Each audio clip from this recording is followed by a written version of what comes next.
Bueno, muy buenos días, bienvenidos a este comentario para la liturgia de la palabra de este día, con la bendición del Señor para ustedes y sus familias. Seguimos este recorrido por la carta de San Pablo a la comunidad de Colosa. Las alabanzas de ayer se convierten hoy en una oración de Pablo para que esta comunidad de Colosa siga adelante, pero siga adelante no de cualquier manera, sino por y animada desde la fuerza del Espíritu, o sea, profundice en el conocimiento de la voluntad de Dios y le agraden todas sus obras. Ojo, conocimiento de la voluntad de Dios, adentrarse en la palabra de vida y le agrade con sus obras. Habla de conocimiento, pero démonos cuenta que inmediatamente añade lo de las obras buenas, un conocimiento que no se queda en una gnosis, que no se queda en una habilidad mental, sino en un conocimiento que se traduce en buenas obras y la fuerza para soportar todo con paciencia y alegría. Estas son expresiones muy profundas porque en ese conocimiento espiritual, que es el que nos está transmitiendo Pablo hoy, nos dice que solo desde él podemos acercarnos a vivir con sentido las buenas obras, a vivir con autenticidad de corazón, pero también a soportar todo con paciencia y alegría. Esto es un poco más complicado porque en los momentos de impaciencia, en los momentos de apretura, en los momentos de gran dificultad, todos tendemos a tirar la toalla, todos tendemos a bajar el ánimo, a disminuir la esperanza. Dios, les recuerda a Pablo, les ha trasladado de las tinieblas a la luz, o sea, lo cual por una parte llena de alegría y por otra compromete que ese paso de las tinieblas a la luz compromete un estilo de vida conforme a Jesús. Esto es lo que tratamos de hacer en la vida cristiana, adherir nuestra vida, que transformados por Cristo nos transformemos en lo que recibimos, es decir, en Cristo. Esto nos lo recuerda San Agustín en muchos de los sermones. Podemos examinarnos en todo si existe en realidad una buena mezcla, fíjese, de conocimiento del Señor y de buenas obras en nuestra vida. Seguramente estaremos andando la estrada correcta. Si nos conformamos, y esto es también es una tentación permanente, si nos contentamos o nos conformamos solo con saber y no hacemos, y nuestra vida no corresponde a ese conocimiento, entonces nos quedamos a mitad de camino. Por eso debemos pedirle hoy a Dios en eso que pedía para la comunidad de Colosas, una sabiduría, una inteligencia espiritual, es decir, que sea apoyada por ese espíritu que nos conduce en la verdad. Y una verdad que, como nos lo recuerda el evangelista Juan, una verdad que nos hace libres. Una sabiduría que no se queda solo en las palabras, sino que conduce a una vida transformada en el Señor. Qué hermosa y sugerente palabra esta de Pablo hoy a nosotros. Pidamos esa sabiduría espiritual. Adentrémonos en el Evangelio en este capítulo de Lucas, en el número del capítulo 5. Tengamos presente que Jesús está en el comienzo de su vida pública y ya hemos visto, por un lado, como una entrada en la sinagoga de su pueblo, donde citando a Isaías, hace presente para qué está aquí. El Señor, primero, el Padre, el Señor está sobre mí porque me ha enviado la misión.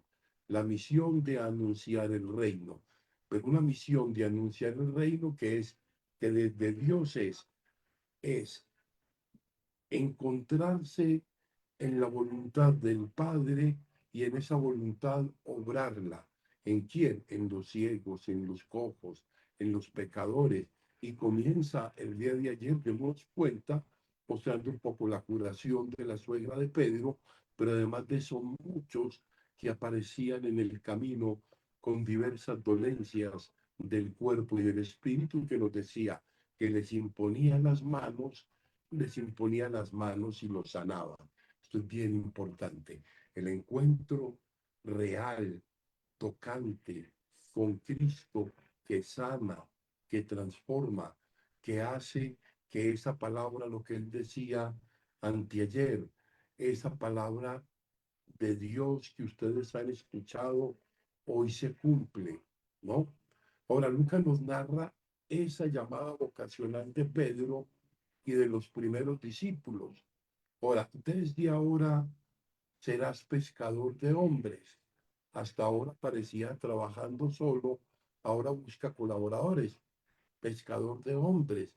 Recordemos que Jesús no era pescador, parecía más bien como de oficios varios, carpintero, ¿no? Pero no desaprovecha oportunidad para que en el marco de la vida diaria, en lo que se hace, en el albañil, en el carpintero, en el pescador en este caso, aprovecha para, para, para proponer la, la llamada, para proponer una vocación. Ayer hablaba de Pedro en el Evangelio, Jesús curó a la suegra de fiebre. Hoy se nos cuenta cómo, para poder apartarse un poco de la gente que se agolpaba en torno, le pide a Pedro que le preste su barca. Tiene que es un acercamiento tan humano. Mira, por favor, préstame tu barca para poder estar un poco más cómodo, para poder mirar mejor esta gente. Seguramente Pedro habrá sentido una gran satisfacción de que ese gran predicador que ya se estaba haciendo pues muy famoso eh, por su palabra y por sus milagros, le pidiera a él su arca, ¿no? Luego, aunque a regañadientes, porque Pedro es pescador de profesión y sabe lo que está haciendo, tiene la experiencia del fracaso de la noche, no han pescado nada y el Señor echa las redes, pero también tiene ese soporte. Por tu palabra me voy a echar, porque tú lo dices, lo voy a hacer. Y sucede pues lo inesperado, ¿no? La pesca milagrosa que provoca en Pedro una reacción de gran espanto y de gran admiración. Apártate de mí, Señor, que soy un pecador, ¿no? O sea, no debieron entender mucho lo de ser pescador de hombres, seguramente, pero aquel hombre les ha convencido, lo han dejado todo y lo han seguido. Eso de ser pescador de hombres lo irán entendiendo en la medida que se vayan adentrando en el seguimiento del maestro, ¿no? De ser pescadores de hombres no significa, no significa, no significa nada peyorativo.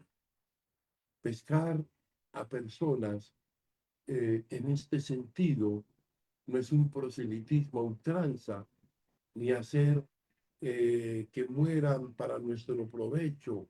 En eso consiste la pesca de los peces, sino lo contrario, evangelizar, convencer, ofrecer de parte de Dios a cuantas personas la mejor noticia del amor de Dios que es la salvación. Ese ser pescador de hombres es llevar, dispensar la palabra, dispensar los sacramentos en nuestro caso, ¿no? El origen de nuestra vocación cristiana y apostólica tal vez no no se halla allí en una pesca milagrosa, o quizás en algún hecho extraordinario, quizás no, pero sí de algún modo ha habido y sigue habiendo un sentimiento de admiración y de asombro por Cristo y la convicción de que vale la pena dejarlo todo, seguirle para colaborar, eh, para colaborar con Él en la salvación del mundo. ¿Cómo hemos llegado a nuestra vocación? Cada uno preguntémonos cuáles son como esos particulares. A mí hay uno que me llamó mucho la atención y que hoy veo como un signo vocacional, haber visto un padrecito allí en el Popular, al padre Federico, al padre Carlos Alberto Calderón. Yo nunca había visto una persona tan feliz, siendo tan feliz haciendo lo que hace. Y allí eso comenzó a ser un signo del llamado de Dios. Te llama a ser feliz. Y no que no haya problemas, no que no haya dificultades. Yo soy feliz en lo que hago, aún con los problemas, aún con las dificultades, aún con los procesos todavía de crecimiento personal en muchos aspectos, pero siento que soy feliz en este llamado que el Señor me ha hecho, ¿no? A veces nuestros esfuerzos y nuestras luchas se dirigen más hacia nuestro ego, hacia lo que nosotros creemos que tenemos que hacer, pero a veces no escuchamos la voz del Maestro que nos indica una dirección hacia dónde tirar las redes, hacia dónde dirigir nuestro esfuerzo, nuestra inteligencia. Pidámosle pues al Señor hoy, primero, esa, esa inteligencia, esa inteligencia espiritual, esa que es capaz de adentrarse en el conocimiento no solo de las cosas en su esencia, sino en el conocimiento de Dios y de su voluntad, pero un conocimiento que está adherido a unas buenas obras, es decir, a una transformación de vida, y que atentos y a la escucha de la palabra, le digamos al Señor, aunque tenga cansancio, aunque haya experimentado el fracaso, Señor, la dirección eres tú y hacia donde tú me digas voy a dirigir mi barca.